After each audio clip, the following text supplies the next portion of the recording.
ये कणक जो अटो है ओठ में मानी पे पचायो मानी तैयार थी आंबली चटनी वाली कणक जी मानी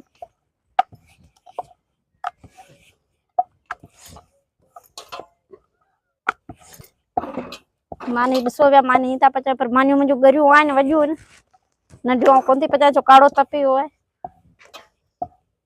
ऐं घर लाइ ईअं थींदो आहे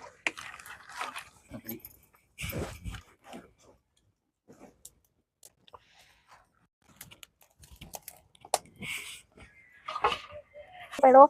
बात तो वो है खबर तो आए ॾिसण पिया मानियूं पचजे पुनः वाली मानी ये बताइए तुम तो केम पचाए या मानो थोड़ा सारा बेन तरीके से पचाए ना पंजो पचाने हां सब